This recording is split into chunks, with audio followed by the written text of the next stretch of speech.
this space of border control is moving towards less of the management of the physical borders to more effort in the management of the virtual border, because that is where the threats are going to concentrate in the foreseeable future. And therefore, the border of the future is going to be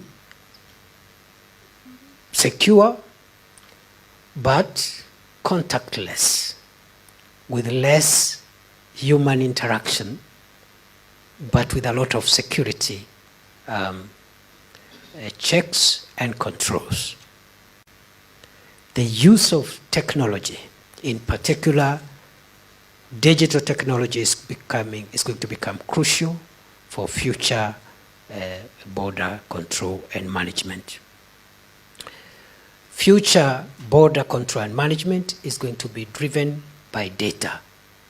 And that is why big data is irrefutably one of the key drivers of the fourth industrial revolution. And therefore, in this space, data is going to be crucial. If you have the data, you are able to secure your territory. If you don't have the data, it doesn't matter the hardware and the human resources that you deploy. Without data, it's going to be very difficult to secure our countries and our world. I also foresee the increasing use of artificial intelligence, cloud computing, and other emerging technologies where border control and management is going to be shared between human interactions and the use of machines. The border of the future is also going to be a synergy, connection, and shared responsibilities between the public and private players. And therefore, this area, which has traditionally been government-driven, is going to be tempered or a bit influenced also by private sector, because of the increasing role of private players, not only in the whole space of human capital movement, trade, and so forth and so on. For us to create border control efficiency, the need for coordination is important. First, the coordination within the national agencies that are involved. And here in Kenya, we have the Border Control Operations Coordinating Committee, BCOCC, which is chaired by the PS responsible for internal security, which exercises oversight over operations of respective agencies at the ports of entry and exit, and also formulating and implementing policies for the management and control of our borders. Other than the intra-national cooperation, there is of course need for bilateral coordination, which is the reason why all our brothers and sisters from the neighboring countries are here, because we are all one, and what they are doing in their countries is important to us, the same way what we are doing here in Kenya is important to them. And of course, the need for multilateral and global coordination. And that's why we have our friends and partners, brothers and sisters from outside the immediate neighborhood. The traditional way of securing our territories will still remain to be relevant, and therefore the traditional security hardware will remain crucial for countries in the immediate future, even as we look at the changes that are driving us to looking at things differently.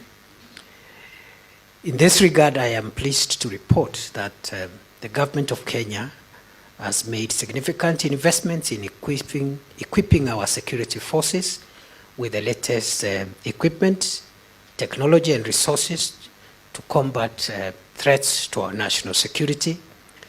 And this we are doing through the modernization of equipment of the National Police Service and also the National Intelligence Service, together with the Kenya Defence Forces, which are our organs of our national security.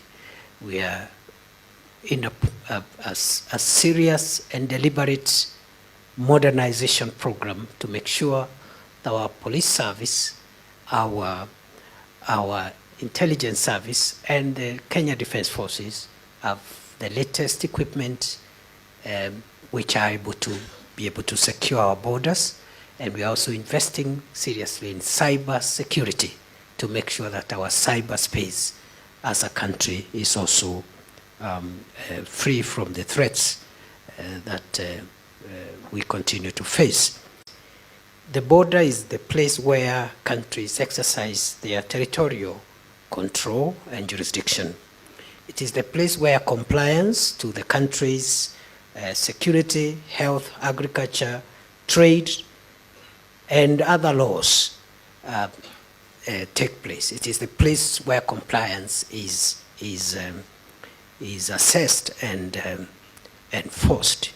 However, the concept of the border has changed, qualitatively speaking, because today, while the physical border still exists, there is also the virtual border, which has brought its own complications and has become even more critical to manage and control, even more than the physical border. So as we struggle in harnessing our efforts to control and manage the physical border, we are confronted with the virtual border, which is giving us even more complications. As you're aware, traditionally we have always looked at our national borders in terms of the airspace, the sea, and also the land.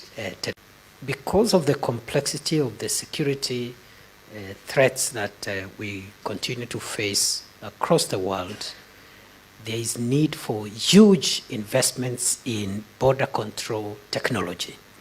And for many countries, including countries that are fairly well off economically, managing borders in the light of modern threats requires huge resources, and not many countries are able to put together the kind of technology that is required for effective border control and management, including the virtual border that I talked about.